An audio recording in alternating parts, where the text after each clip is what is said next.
어떤 수행자가 부처님으로부터 좌선 수행에 대한 법문을 듣고 혼자서 멀리 떨어진 곳에서 참선을 하는데 공부가 안 돼요.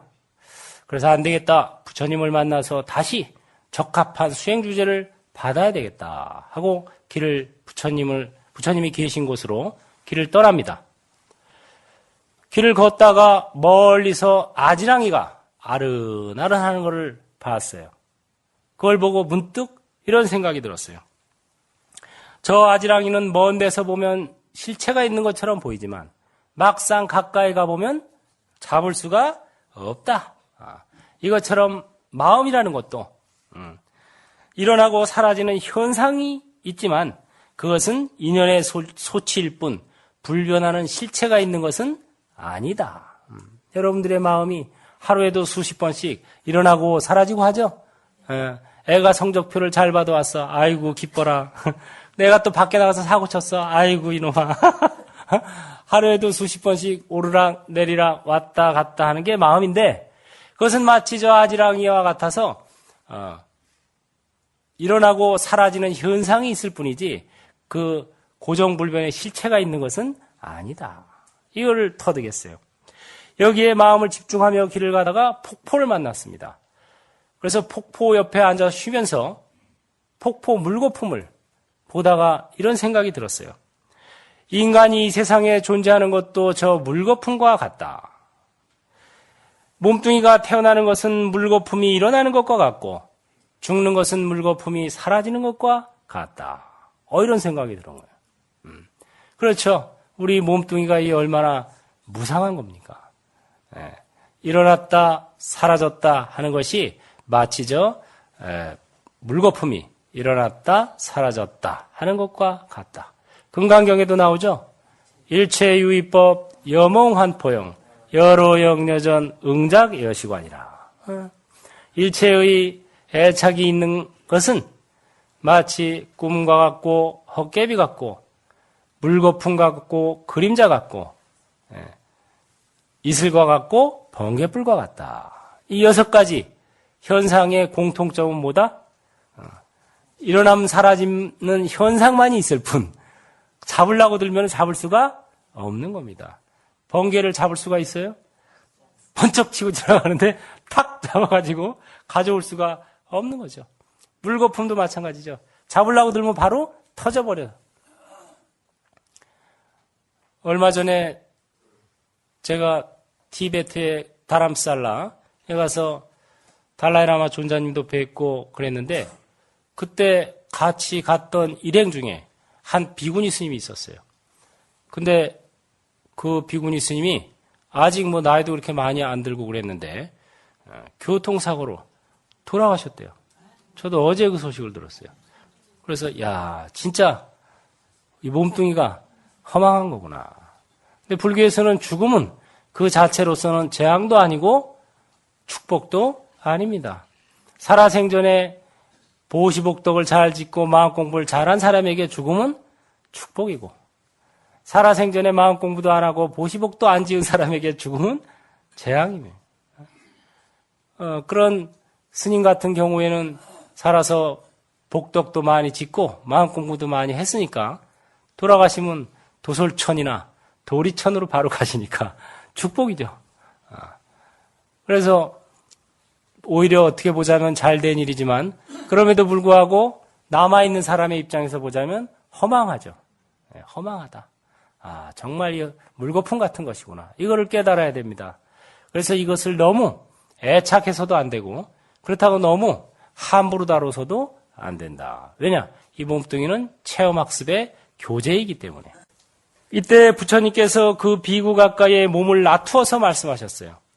이 비구 가까이에 몸을 놔두신다는 건 무슨 뜻이냐면은 이 육신은 저 도량에 계시면서 이 비구의 마음을 읽고 보신을 비구 앞에 보냈다는 소리입니다. 그래서 이 당시부터 벌써 법신, 보신, 화신의 개념이 나타나고 있어요. 그래서 몸을 놔두어서 이렇게 말씀하셨어요.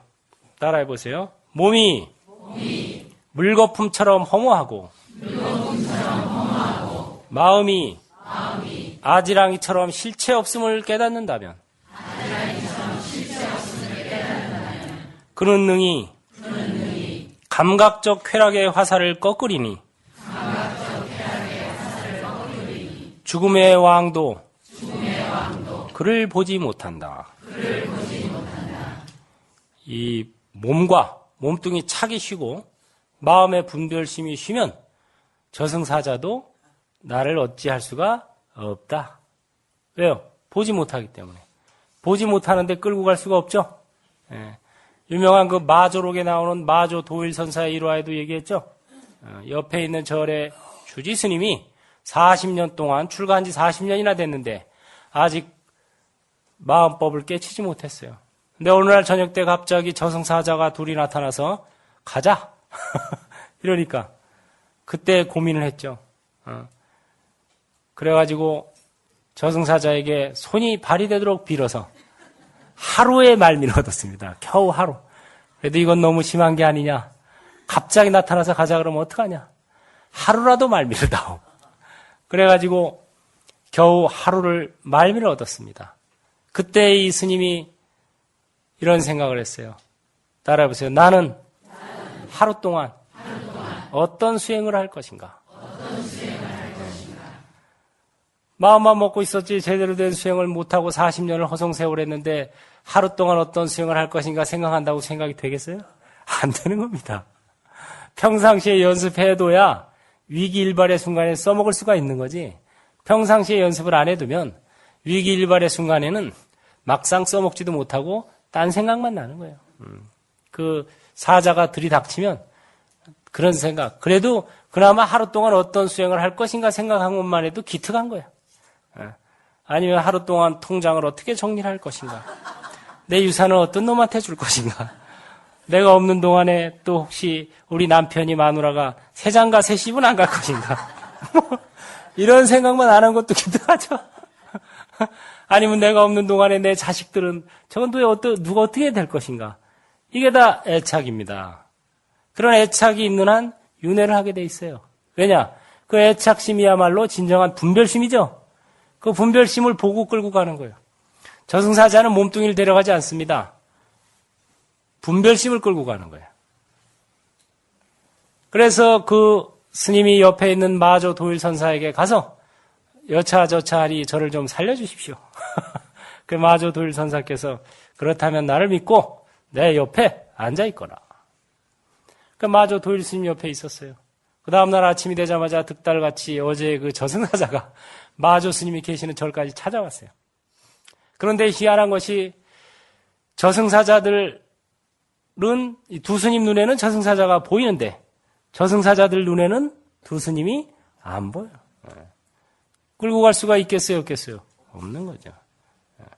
공부를 잘하면 이렇게 되지만 공부를 안 하면 거꾸로 됩니다. 저승사자 눈에는 내가 보이는데 내 눈에는 저승사자가 안 보여요. 어떻게 해야 되겠어요? 공부를 잘 해야 되겠죠? 마음 공부를. 마음 공부를 잘하면 저승사자도 내가 볼 수 있어요. 그럼에도 불구하고 저승사자는 나를 못 봐. 왜? 내가 무심해지니까. 무분별심이 되니까. 저승사자가 끌고 가는 것은 분별심입니다. 고정된 실체로서의 내가 있다는 생각, 고정관념, 나다 남이다 옳다 그러다는 분별심, 이걸 끌고 가는 거예요. 그게 윤회의 주체가 되는 겁니다. 그래서 분별심이 쉬면은 윤회를 쉬게 되는 거예요. 분별심이 있는 한 윤회를 하게 되는 거죠. 그래서 이런 분별심을 쉬려면은 화두를 잡고 공부를 해야 됩니다.